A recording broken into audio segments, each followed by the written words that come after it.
Live? And We're we're live. live. We're live.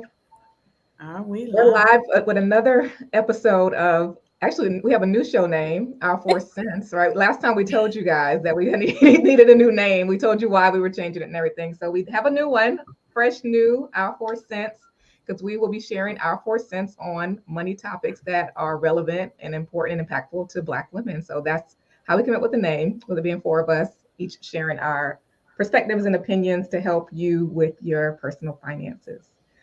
And today we have a great topic. We're talking about overcoming the financial shame of a decision. And a lot of times we might find ourselves in situations, or sometimes we might find ourselves in situations where we have to make a decision, whether that be uh, in the conversation we were having, we were talking like amongst ourselves, we were talking about the shame that could come along with, after you step out and go on to business on your own. And like sometimes you have to go back to a job to get some stable income, and there's a lot of shame that can come from that about having to feel like you're taking a step back or something else. And there's other situations where you could feel that same thing if you have to move home with your parents, or it could even be something like wanting to go on a girls trip and for whatever reason you don't just have the finances to go. Or so you have to bring up you make the decision that feels like the best for you in your situation, but it could also bring up a sense of shame and self-judgment and also feelings of failure. So we just wanted to talk about how to overcome those feelings, overcome those experiences when you have that type of situation come up. So let's do some quick intros, right? Like introduce us to our new people and reintroduce ourselves to our people who have joined us. If you're coming back again, welcome back. If you're new, welcome to our 4 cents.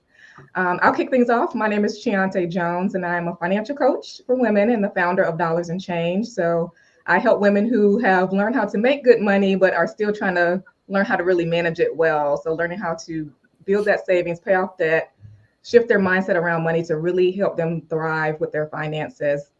And I do that through one-to-one financial coaching. Now we'll pass it on to whoever wants to go next. I will next. I'm Coach B. I'm the owner of Young, Rich, and Rooted. I help the 4 times exceptional, the gifted Black woman with ADHD get better with money and navigate a world that was meant for what I like to call right-handed people, being left-handed in a right-handed world, and figuring out how to create financial solutions that actually work for us. Um, and you can find me at Young, Rich, and Rooted. I'll I'll go pass it. next. I'll go next. Hello, everybody. Hello to everyone that's coming into the comments. We see you, Sparkling Jewel, Elle, Shalonda, Leah. Thank you guys for joining us tonight. My name is Emily Macklin. I am also a financial coach, and I support six-figure earners who want to overcome the paycheck to paycheck lifestyle. And I got a guest here. This is Aww. not Aubrey.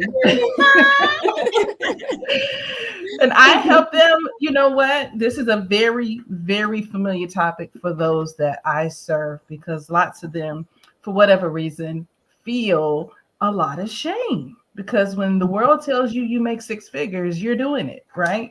You're doing it. You got six figures, you got the money, you should have the things, and all of that comes with that. There's oftentimes a lot of shame when you have six figures and maybe you're just not managing it, the way you like to be managing or where the world tells you to manage. And shame comes along with that. So I'm excited to talk about this topic because it's often a topic that I get my clients to open up to me about. And our work together is mostly about sometimes overcoming the shame because a lot of time the shame is what keeps us stuck. The shame is what keeps us living below where we should be living, when it comes to our finances. So I'm excited. I'm so glad you ladies are here, and I'm going to pass it over to the fabulous Malika.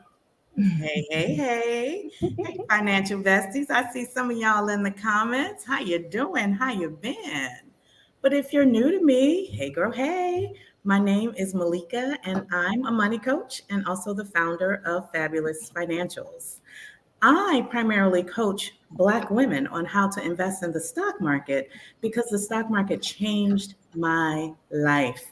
It changed my life from being a single mom on welfare for almost 10 years to financial independence and early retirement. And now I slow travel the world and live what I love. I'm currently in the beautiful Belize and I am living my best life. So I love helping other Black women learn how to take their money and make what I call money babies. We invested in the stock market and create your own path to financial independence so you can live whatever you love. And like Coach Emily said, I'm excited about this topic tonight. I may have a slightly different perspective from my money sisters because when it comes to the world of investing and how you manage your money, it requires a slightly different money mindset. So, financial shame comes into the picture when you have to do things that are a little differently from what you see everyone else is doing with their money, a little differently from what you may consider traditional norms. You have to step outside the box and sometimes do things your own way in order to achieve financial independence. And that also comes with its own set of shame because other people can shame you based on what you're choosing to do and how you choose to manage your money. So I look forward to getting into this topic. Yeah. Yay. So, who's kicking it off today? So I did a little. I'll kick it off. I'll kick it off today because I wanted to. I think we must start this conversation with defining what shame is, and I found a very interesting definition just from what is it, Merriam-Webster, and I want to break down that definition so that we can kind of get an understanding of what shame is. And this is the definition, and I want to break down the two parts that I hear that resonate with me, and I'd love to hear how it resonates with you. But shame is a painful feeling of humiliation or distress caused by the consciousness of wrong or foolish behavior. And two things pop out to me. Three things. One, the definition gives you the cause of shame, which is the consciousness of wrong or foolish behavior, and the effect, the feeling in your body of being embarrassed or distressed. So, one, there's a feeling of humiliation. Two, there's a consciousness of wrong or foolish behavior. It didn't say that there was actually a wrong behavior that was done or a foolish, it's our perception or our consciousness that actually generates the feeling of humiliation or embarrassment. So I think my first question to you guys is, why is that our immediate reaction that what we did or the decision that we made or the behavior is wrong?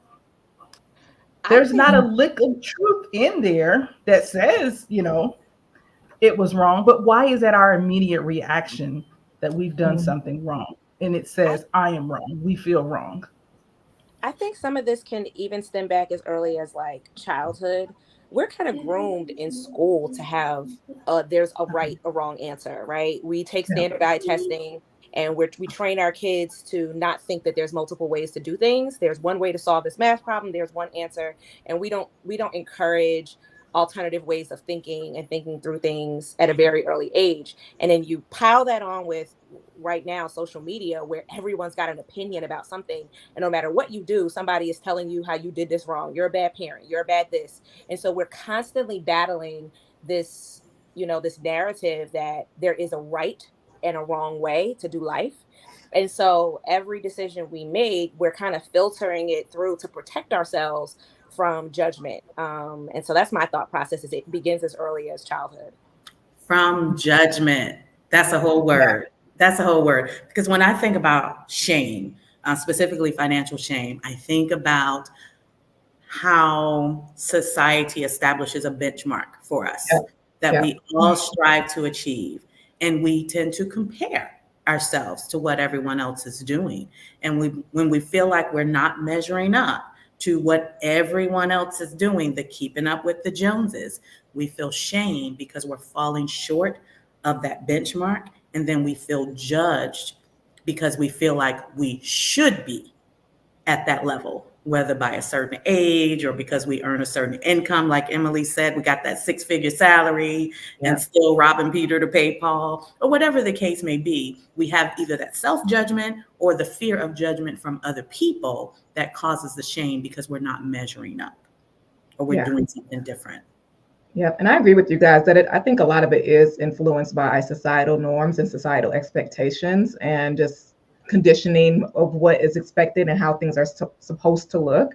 And then, like you said, using that as our comparison rather than, or even sometimes it's like you said, it's self-judgment. It's like what we think it should look like or how we think it should be. And then if for whatever reason we have to make a decision that's contrary to that, then we feel the shame, like we're not measuring up, or there's a level of inadequacy. But that's still being driven, that perception that is still being driven by what we think it should be in societal norms, unless we challenge that to really dig deep and define for ourselves what we want that to be. So yeah, I agree. It is something that is like comparing to what society says, and then how are we measuring up to that? Yeah, I agree. It's the stories that we tell ourselves. It's the narratives that we've heard our entire lives. It's the experiences that we've had with money, the experience that we've witnessed our parents and our peers have with money. And add on top of that, the velocity in which information comes at us from social media, from every outlet, from, and I always say that I blame Dave Ramsey and Susie Orman for how so many Gen X people, women, men, feel about money, because they really made their businesses on shaming people around money. Yeah. Right. And so those were the voices that we heard, older Gen X and younger Gen X, which I'm younger Gen X. Those are the voices that we heard around money, growing up. Debt is bad. You are bad if you have debt. And those are the things that we internalize when we reflect on our own personal financial situations. Yeah. That's our point of reference, like you guys are saying, that we compare, or that benchmark that we use to measure, am I measuring up? Yeah. So let's bring it home, ladies. Let's share some personal examples we may have when we felt financial shame in our lives. Coach B, let's start with you. When have you ever felt financial shame? Oh, I felt shame, I think, in both directions, both leaving corporate America and my decision to go back. And it's interesting, that process of navigating, because you realize that some of your shame is because we're distorting our feelings around part of the decision.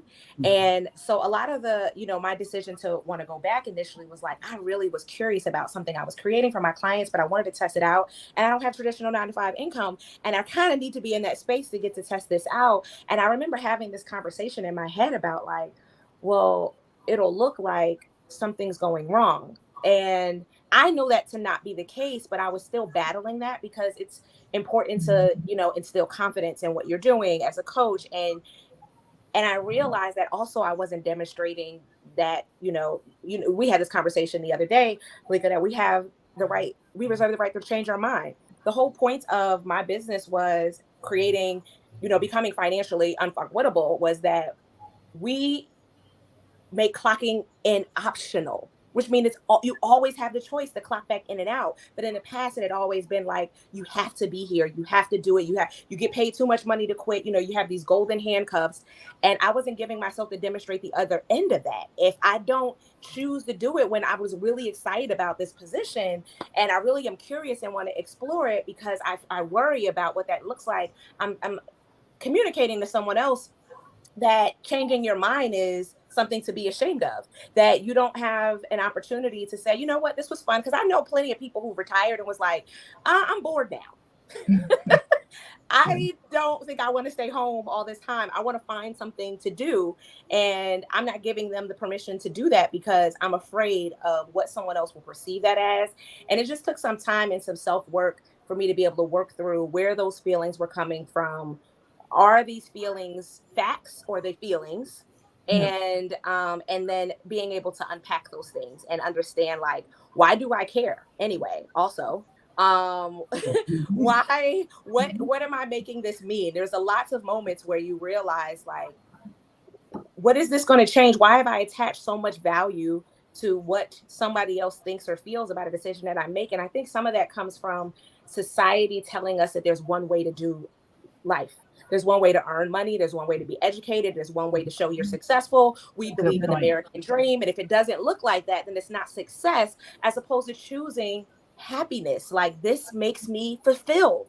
And because we don't have that demonstrated, we don't know what it looks like. It's kind of like growing up when you don't have like a strong parent figure and you're trying to figure out how to be like, I don't have a role model, so I'm trying to navigate the messy life of trying to do it differently. And that's just where I was. But I'm excited that I'm not struggling with that thought process as often anymore. But it's hard because we have been groomed by this country in particular, grooms us to feel like there's one way to do life.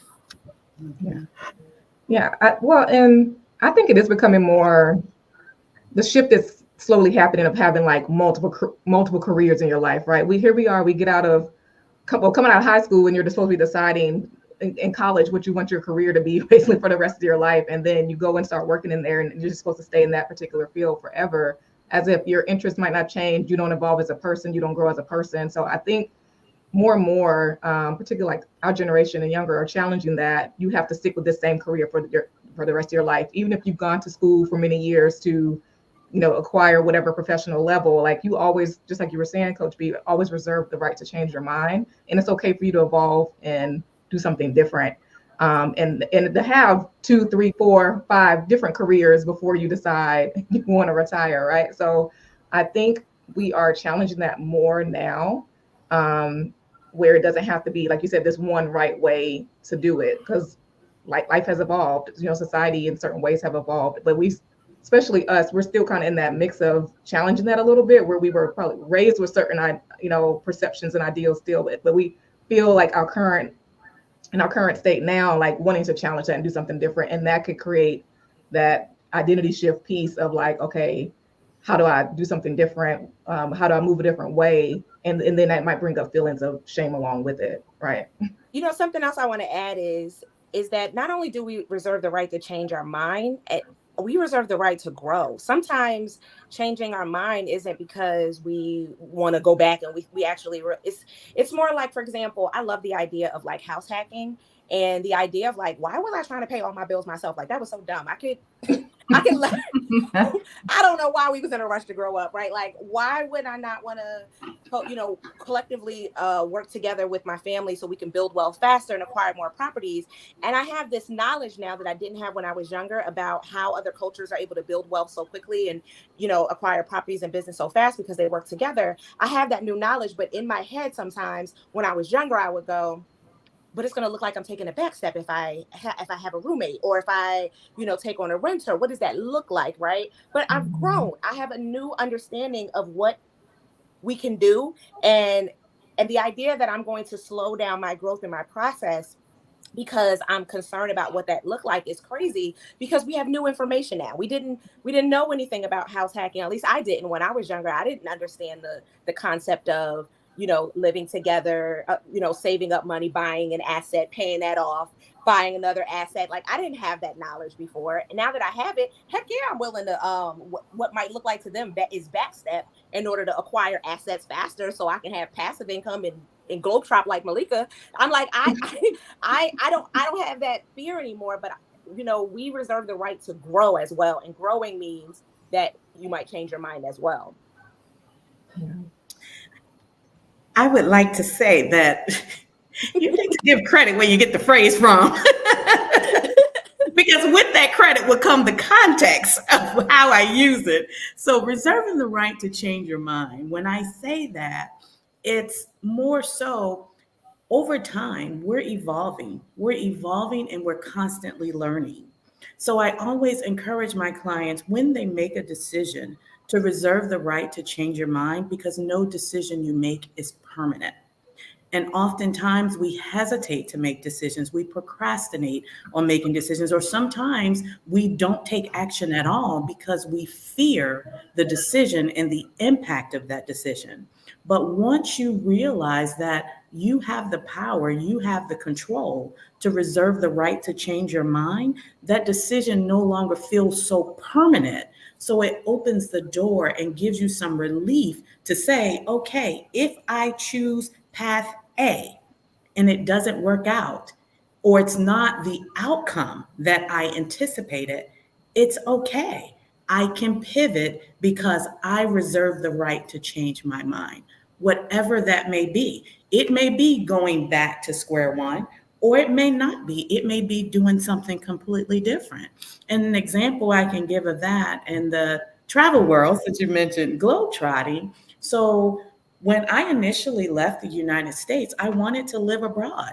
A lot of people fear living abroad. They fear making that leap because it seems like such a major life decision. And I initially looked at it that way as well because it also seems permanent. I moved to Merida, Mexico, in the Yucatan, a beautiful area of Mexico. And I was there for about 6 or 7 months. I loved it initially, but over time, I realized it wasn't for me. And where shame comes into the picture is when we make a decision and the outcome isn't what we anticipated or what we was telling everybody we were going to do. We're going to do all these great things and it doesn't happen the way you planned. You feel shame and then you tend to double down on that bad decision and continue living in the discomfort because you're ashamed to tell people, I don't want this anymore. So what I do is I remind my clients, you always reserve the right to change your mind. And I want them to be able to use that wild card, that get out of jail card that says, this is a decision I made with the information that I had at the time. Now that I've grown, now that I know more, this is no longer serving me. So I want to do something different. When you reserve the right to change your mind, you can choose to do something different without the shame, without the fear, and without the concern of what anyone else thinks, because you reserve that right and you are in control and have the power to make that decision for yourself. Yeah, I think one thing about shame too is that it's really rooted in like intrinsic value, like your value is lessened by doing something different. So it's like almost like I am bad, or I am as your identity is, there's something wrong with it or inadequate. And that's what shame does. It's like that's the thought process behind shame. It's like a real deep intrinsic kind of self-worth type of thing, where if, just like you were saying, Malika, if you know that, well, part of it too is like knowing that if it doesn't go the way that you planned or it goes differently, you learn new information and you want to change your mind, is that you're not going to beat yourself up about it either, because that could also be part of the issue of shame, right? So you can feel ashamed about and trying to stick to the same road and stick to it, not only because of other people's opinion, but because of your opinion of yourself, for feeling like you made the wrong decision or made a bad decision. Self-judgment is just as damaging as judgment from other people. In fact, it can be more harsh sometimes. It can be depending on what your head talk is, and like if you have negative self-chatter. And so like, if you know that if you do something that you're going to, and it doesn't go the way you plan, and you know that you're going to beat yourself up about it, how do you think you're going to feel, right? How do you think you're going to feel about yourself and your own decisions? And how do you think you'll hold yourself back because you don't trust yourself to have your own back, right? Right. But before you make that decision, if you go into it with the mindset, I'm making this decision today, but I reserve the right to change my mind. That gives you relief, right? It gives you relief, and it makes you say, okay, even if it doesn't work out, it's fine. I can do something different. This is not permanent. Yeah. I love that, because that proactive approach to any problem or any decision that you make allows you to, one, like you said, to have the emotional piece going into it, that this doesn't have to, if I don't like this, I can just, if I go back into this corporate job and I'm like, this isn't for me, I can just feel so much freer about the choice. But also it puts you in a position financially to prepare to change your mind, that you get to go in and go, okay, if I go in this and I don't like it, what can I do to make it easier for me financially to shift? And then it's not such a big deal because I haven't thrown all my eggs into this basket with no, resolution for if I decide to change my mind. But if you don't even give yourself the option mentally to change your mind, you won't prepare for if I decide to change my mind. But if you don't even Got a little feedback. Sorry, that you was won't my even phone. be able to do it. Hopefully that way. Right. And that was a perfect segue. So for those of you who left corporate America and are now deciding to go back to corporate America, what did you experience any financial shame, and how did you overcome that judgment? So I'll talk to that because I have been a financial coach for 5 years now, and I started when I was in corporate. So I have worked in corporate finance for 20 years, and I actually left my 20-year career 2 years ago to do my business full time. So the last 24 months, I have worked full time in my business. But just 3 weeks ago, I returned to corporate to go back to work. And there was a period where I probably would not have even said that out loud. And here I am on Al Gore's internet telling the world. Oh, we on Beyonce's internet, girl. We on Blue Ivy's internet. It was Al Gore's first. He said he invented it, but here I am. Beyonce took over. And one of the things that I have learned about shame, not only when it comes to financial shame, but just shame in general, the only way you're gonna overcome it is to expose it. Mm-hmm. You gotta expose it. And I'd love to share a story about a really huge financial shame, but I'll first share about going back to corporate. Now, the only reason why I even feel comfortable sharing that I returned to corporate, and much like B said, I had those thoughts whenever I started thinking about this probably a whole year ago. What is it going to look like? What are people going to think of me? Are they going to think my business failed? But much like Coach B, I have very specific reasons why I have returned to corporate, and it's going to accelerate some of my own personal financial goals. And so I had to get over that. What is it going to look like? I even had to get over, here's why I'm even sharing it. Because the main reason I even feel comfortable sharing it is because I heard someone else share it. That is the only reason why I feel comfortable sharing it. Because I heard someone and that made me feel comfortable. So hopefully me sharing that while I have a business too, and I decided to still work my business and grow my business, I decided to go back to corporate. Hopefully this helps the next person to be just as open and honest, not with the world, not with other people, but with yourself. This helps me more than it helps you, or just hearing myself say this out loud, knowing that I'm exposing it, really overshadows any shame that I may have about this situation, because I know it's going to help someone more than it's going to harm someone. It's going to help me more than it's going to harm me. It's not what I had planned to do. When I left corporate, I very well had intentions to work my business full time for the rest of my life. I didn't plan to go back to corporate. Matter of fact, it feels like jail, but I'm there. You know what? I'm there. I got long-term vision, so I'm I'm gonna stay there. But the point is, not jail, Coach Emily, though. Coach jail. Girl, I text my husband the other day. I gotta go in the office like 3 days a week. I was like, "Oh, it feel like jail in here." I'm just Malika looked like she anyway. Look, y'all. My brain is not computing this conversation. That's when your eyes was like this. She free. She was glitching. Right. She was glitching. She can't even imagine. No comprendo, mi amigo. So I am buying my freedom right now. I'm buying my freedom right now. So when you pivoted and decided to go back to corporate, did you go back with a specific strategy, like an intent, a purpose, and a timeline? So I have a very specific strategy. So while I'm working, one, I needed a new investor. So my job is my newest investor in my business. It is also, not only is it my investor in my business, it is my investor in my personal life, because newsflash, I'm a financial coach and I have debt that I am still paying off myself. And I decided that I wanted to be able to accelerate those financial goals because my business income had not gotten to the level that I wanted it to get to. So I said, you know what? If I go back to 18 months, if I go and find me another six-figure job, this is what I can accomplish with that six-figure job. I can eliminate my debt in 18 months. That means there's less pressure whenever I do come back out full-time and work my business. Number one. Number two, that gives me the opportunity to invest in my business. What do I need to go learn?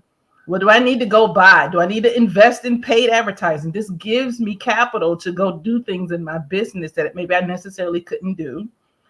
And I have very specific metrics for, what I want to be able to accomplish while I'm working. I can't remember. I think I got 5 things that I want my corporate salary to do for me. 1, I'm going to buy. Not only I want to be able to invest in my business, but 2, I want to buy another source of income, right? So I want to buy another source of income while I'm building my money, baby. income. Yeah, Exactly. I'm using my income from my job to do that, right? Right. Mm-hmm. I'm paying off of my debt. So there's 3 reasons. I got 2 more. I can't remember what I said. But anyway, those are 3 main reasons why I decided to return to corporate: to buy a source of income, to pay off my debt, and to invest in my business. So I don't got no shame around that, right? That sounds smart to me, right? I have, really made peace with this decision. I may not have started with that where I am now, but I have made peace with the decision that I had to go back to where I didn't have to go back, but I decided to go back to work in order to accelerate things in my own personal life and business. Yeah.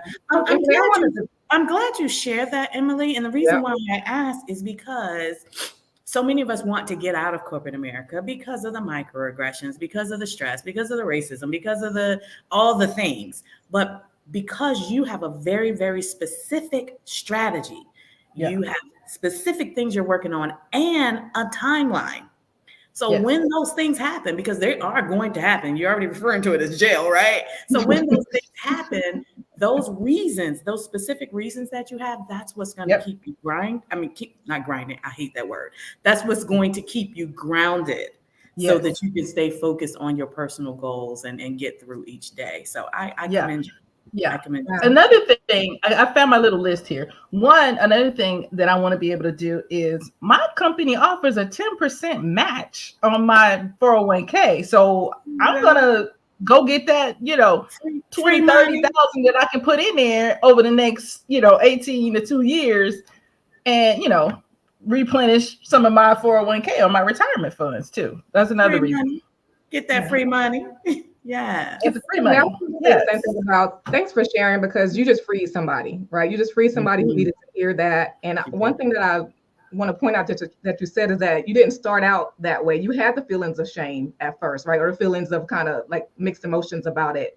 And you was able to process through that and think about and change your perspective about why this actually was a good thing for you in a very intentional decision and financial decision. Yeah. So that's one thing I want to point out to you ladies is that you may start out in shame. That might be your initial reaction, because we're human and we just, and because we've been conditioned, right? But you don't have to stay there. You can choose. Like, that shame is a choice. And so you can choose to then change your perspective, change your mindset about whatever decision you're making, to know that it's and how it's in your best interest, and you can get to a totally different place about it. So thank you for sharing. I know you did your work on that. And I want to say congratulations. You did your work on that. And thank you for sharing, because I know this was kind of like a little bit touchy thing for you at first. And I know you are freeing somebody by letting them know and sharing how you process through that. So and I want to mention that I think shame is a natural reaction. I don't necessarily think it's a choice. It's a choice to allow it to stay in it and allow it to impact us. But it's a very natural emotion or reaction that we all experience. Yeah, And I I think agree. And also, I hold on think, a second, oh, Coach B. sorry. But to Shanti's point, that you can overcome the mental hurdles when you're dealing with shame. It's very easy for us to say you can change your mindset, you can do this, you can do that, but how?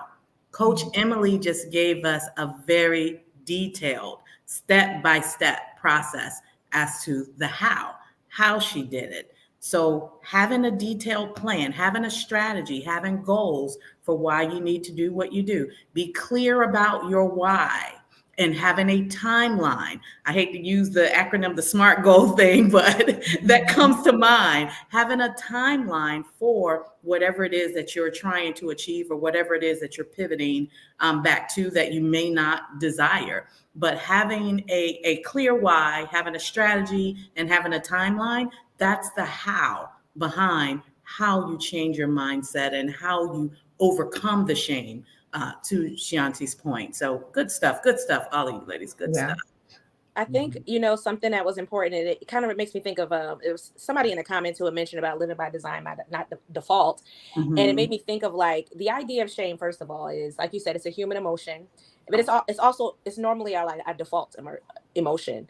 And it's not living by the default, our tendencies to necessarily think, you know, our inner voice oftentimes is a big bully, and we default to that thought process. And until we've gotten to a point where we've learned to retrain the patterns of the way we think and feel about subject matters, you know, it's important for us to be vigilant and have other voices that can help us reframe things. And sometimes we don't have the words or the language to reframe it for ourselves yet. And this is why coaching is so powerful, because you are able to then talk to somebody like the four of us, who are able to provide you with a different lens, a perspective that you had never considered before, and help you see that from a higher vantage point, and so that you can put the right emotion around it.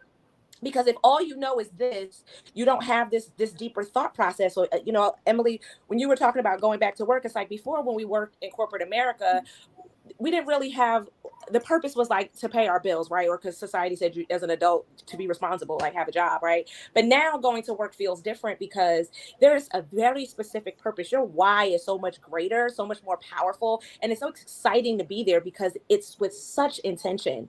And we don't always have that language. For me now, getting to this point of clarity allows me to realize there's so much I didn't do the last time I was in corporate America. First of all, I didn't have none of this audacity. So the process of interviewing for a job, like the type of jobs I went after, the type of salary I went after, I didn't have this energy. And I would have never gotten to experience this. But like you said, there are people who are watching right now who need somebody to be a an example of what that looks like and feels like. And by me putting myself back out to do that, I get to see what it looked like. It's not as scary as I thought it was in my head to have audacity in a job interview. Like, I am the prize. Like, you're gonna want me. Like, it feels really good because now I can give that confidence. I can lend my confidence to somebody else.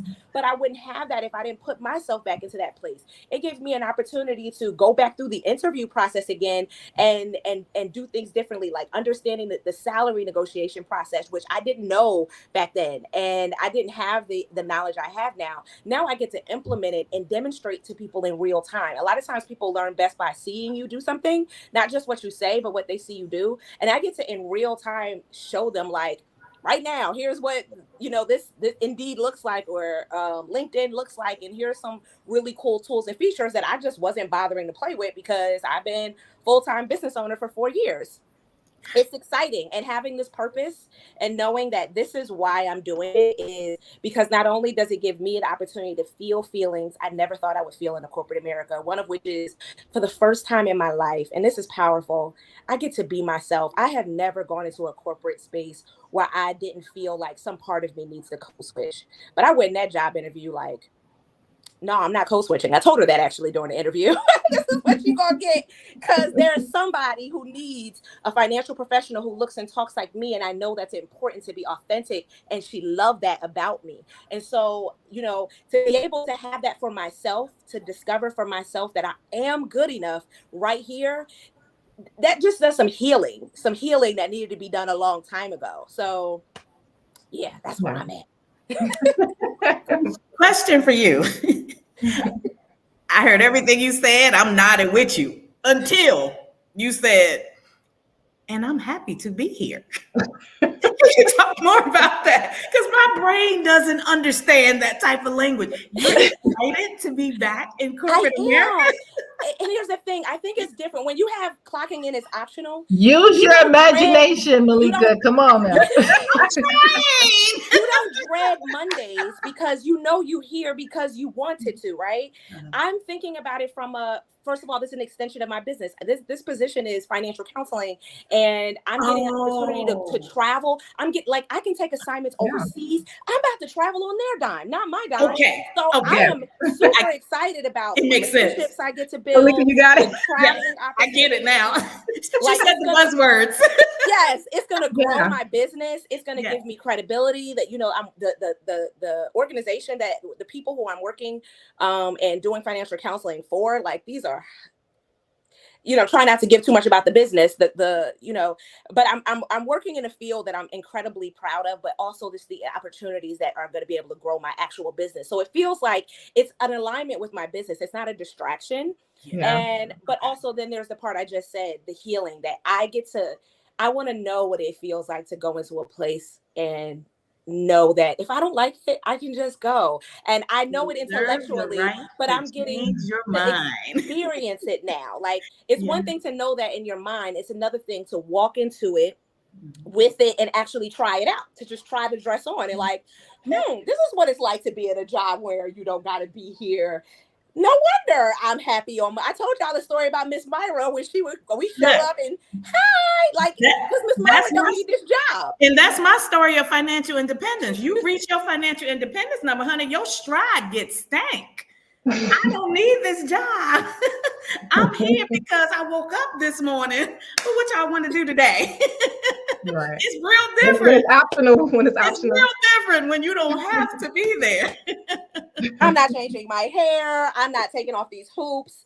Y'all gonna love me just as I am. So there's no conflict of interest with your financial business? No, they actually know. I have to sign a conflict of interest that I would not coach anybody who's in the service.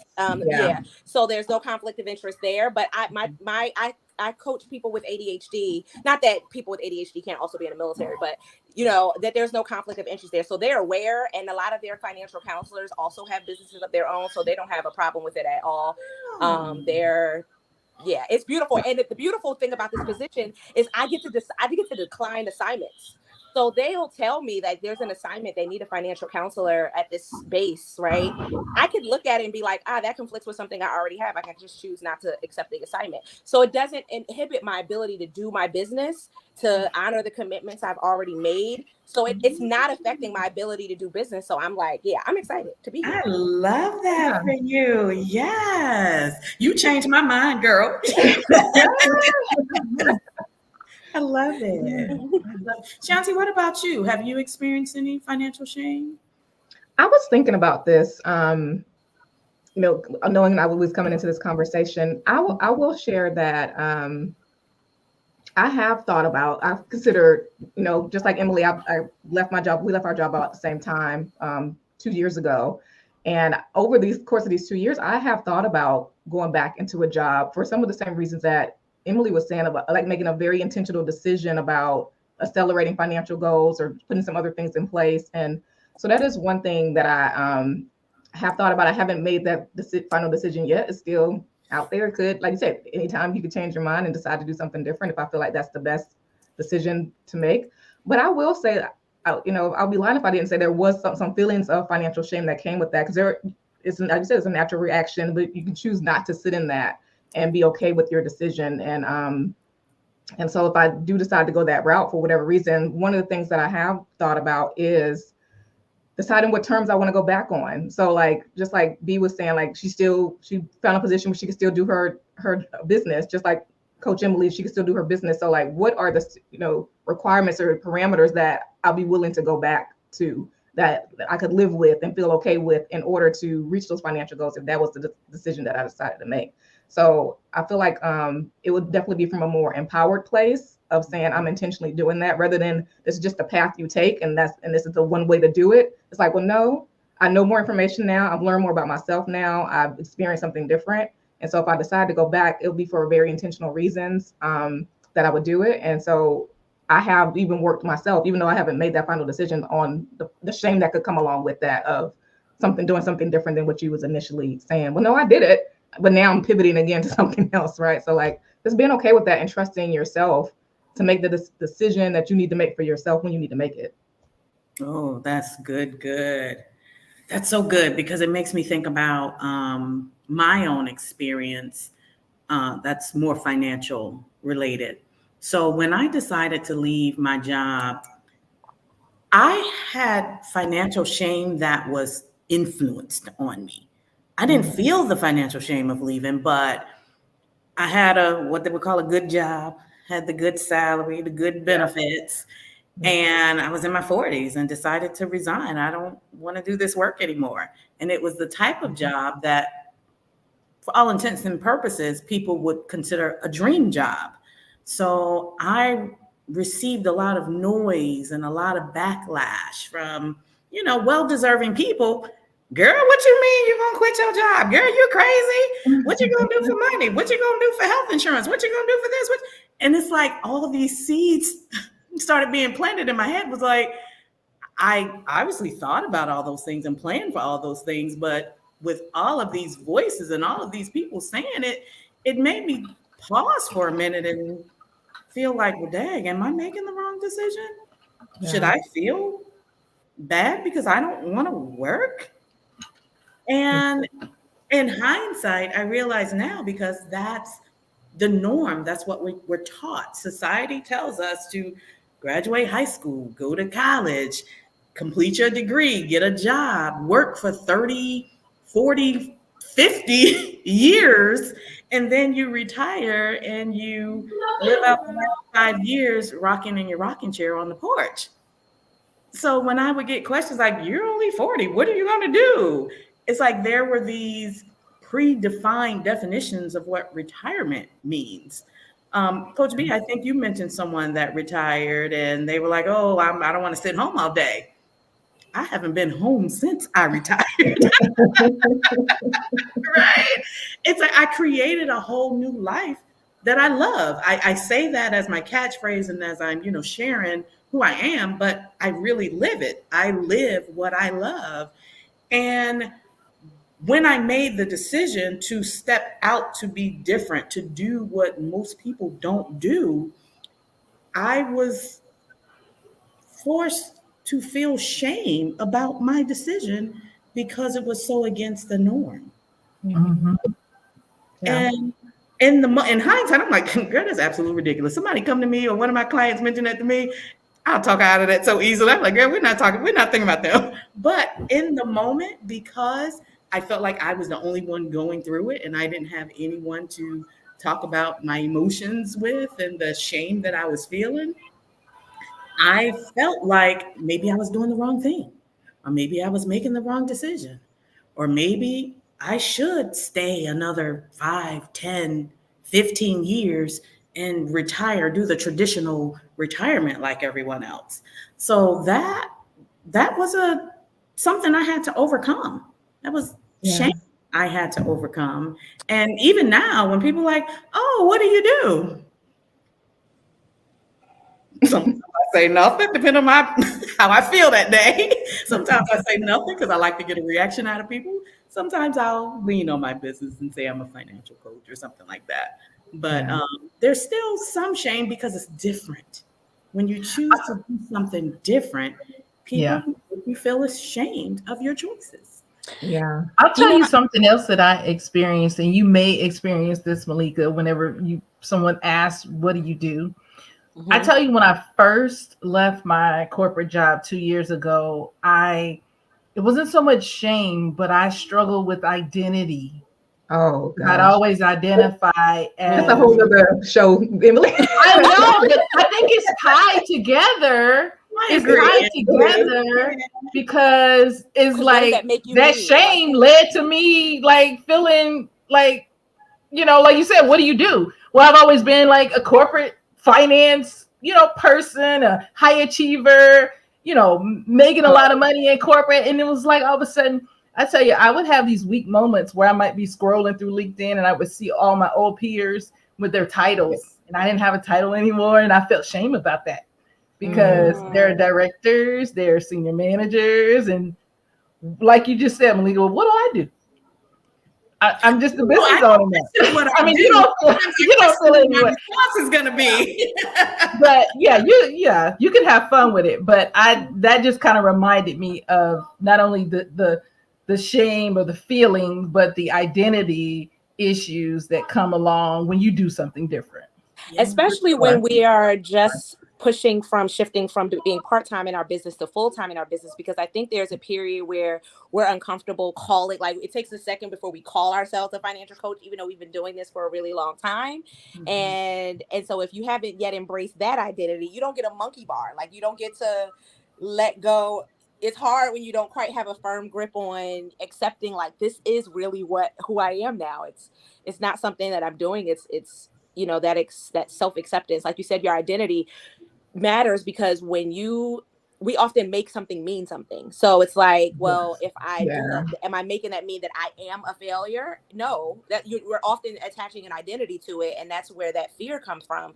It made me think of, like, when I first started my business, the main thing is I really wanted to help women feel like they could choose what was best for them without fear, shame, and guilt. And it came from an event that happened in my life where I was violently assaulted, and I at the time I was homeless, and I lived in a transition shelter. And I remember getting ready to get out of the hospital, and I wasn't ready to get out of the hospital. But I kept asking, like, when am I going to get discharged, because I need to get back to work. And I was telling this story to my friend, and she was like, why was the first thing you were thinking about getting back to work? And I was like, well, because I was homeless. Like I had a child, I had to take care of her, right? And I realized how often we feel like we can't afford to choose what's best for us. We can't afford. I couldn't drop the ball. I still had that that decent paying job. Regardless, I couldn't allow something else to go wrong, because then what would other people think and say? You're holding on so dearly to what you are doing right. Anything that seems like a deviation feels like it's just attacking something else that's happening in your life. And you want so badly to be confident in who you are. You're still, I think, especially at different stages in your life, and I think this can probably happen in any stage in your life, because I think as you get to like a different age, you're dealing with different things, and now you got to learn who you are at that age as well. And so the decision you're making, you're having to grapple it with your personal identity, as well as your professional identity, as well as your social identity, and you're hoping that things go right and you don't look crazy. So for like us, when we decided to leave our jobs and come into corporate, you hearing the same pressure that Malika got to hear of, you're going to leave that good job, that good benefits. Oh, yeah. So then there's this pressure that I got to make this work, because otherwise they're going to be right. You're hearing that voice in your head of, I told her she should have left that good job. But you always reserve the right to change your mind. So when I left my career, I reserved the right to change my mind. I practiced what I preach. I decided, if after I gave myself a number of years, if after this number of years, I'm not comfortable being in drawdown phase of my investments, because I live on my investments. Oh, it's a mosquito in here, y'all. If after so many years, I'm not comfortable with that, I will decide to go back to work. That is not a permanent door that I've closed. I've reserved the right to change my mind. Now it's been 2 years. I still have no desire to go back, but I never know what the future may hold. And that's perfectly okay. And I think some of this is just being okay with not feeling like you have to explain yourself to other people, right? Like you being okay with your own decisions and what works for you, and not feeling like somebody else needs to validate it or give approval for it or give you permission for it, right? So like, I think that's a lot of it too. It's just, this is the decision I'm making. I'm okay with it. And later on, I reserve the right to make another decision if I need to. That's why I love the idea. The journey of entrepreneurship has been, to me, the biggest personal development course I've ever taken in my life. Absolutely. 100%. Because what you guys are talking about is getting this self-awareness, this self-acceptance, and it's really like this therapeutic work that we do on ourselves, that we were forced to even notice what existed because we were entrepreneurs, that we might not have ever had to grapple with if we stayed in a 9-to-5 job. But we moved into entrepreneurship, we started to notice beliefs and feelings, and like, oh, I feel this way about. We started to notice notice the work we needed to do on ourselves that we didn't know was really there. And so I'm grateful. This has been entrepreneurship is not for the faint. But I'm grateful for it because it illuminated some self-work that I could do that has made my experience in every setting so much better, whether it's 9 to 5 or just me as a parent, to understand more intimately how to teach my child to think this way, how to undo some of the decolonize some of the thought processes we have around money and work, and that I didn't know that I held on to until I became an entrepreneur and started seeing the emotional work I needed to do on myself. Yeah, that definitely applies with entrepreneurship, but it applies when you do work in any area of your life. Like you will grow in certain ways that will then be able to, you know, apply in other areas of your life as well. So like a lot of times clients will come and we're working on their money primarily, but whatever they're learning, who they're evolving, who they're becoming in that process, they can then apply that to other areas of your life. You see an improvement overall because you have grown as a person. Coach B, can you put that comment? Which one? The last one? Yeah. No, from Elle. The regret that she's experienced. Yeah, that's okay.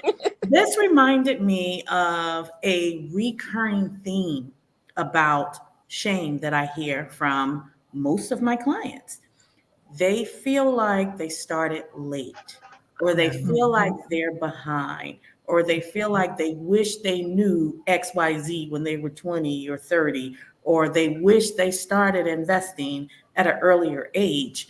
It's like that reflection from the past of what they wasn't doing creates a lot of shame around money because they feel like they should be further along. Have you all noticed?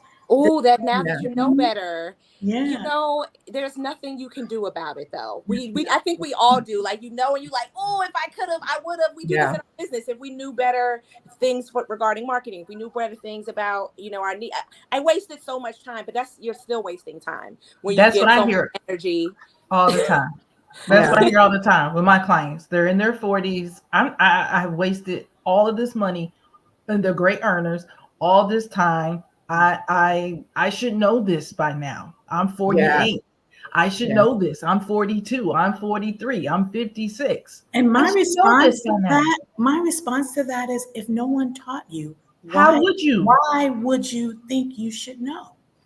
We're not born knowing how to invest or knowing how, especially when we live in a society that glorifies debt. Buy all the things, do all the things. You want to flex and look like you're wealthy. So it's easy to succumb to that pressure and run up credit card debt. If no one is teaching you the opposite, if no one is going against the grain and sending you the messages that are counter to what the majority of society is saying and doing, how are you supposed to know? So sis, give yourself grace. There is no way that you would have known those things 10, 20, 30 years ago. But how's the saying goes? Like the best time to start was 20 years ago. The second best time is now. Is now. Right? So start now. Yes. Start now. All right, ladies. Great conversation tonight. We're right at the top of the hour, 8 o'clock. Any last thoughts or comments anybody wants to share as we wrap up? Close us out, Coach B. You always do a good close out. The time really flies. I love to round robin. I just feel like the final thought is shame is a waste of our time, our imagination, our creativity. And there's no sense in torturing yourself anymore for what you didn't know, what you still don't know. All you can do is the best you can with what you have right now. And I think that if I can't give them anything else, is when you're feeling shame around it, surround yourself around people who can give you better perspective. Is to find yourself a coach who can help you think through those thoughts and help you understand the source of the shame, because a lot of times it has nothing to do with the decision. It has everything to do with something deeper that's deeply rooted inside of you, and you deserve to have financial peace about every decision that you make. And that peace comes from knowing, as Malika said, you reserve the right. the perfect way to end it. Perfect way. Thank you guys. Thank See you, everyone, for tuning in. Catch us next month on the second Tuesday at 7 p.m. Same place, same time. And guys, wait, Hi, if you guys. like this conversation, share this live. Do not be Sure. stingy. Do not be selfish, people. You give it to a friend. Somebody right now is experiencing financial shame, and they need to hear this conversation. They need it to be normalized. They need to feel seen and heard and safe. And so, if you jumped on this live and you got the benefit of hearing us unpack our own shame and our own trauma around financial decisions, be a good friend and share it with someone that you love. Yeah. Good stuff. Hi, guys. All right. Bye. Good night, everyone.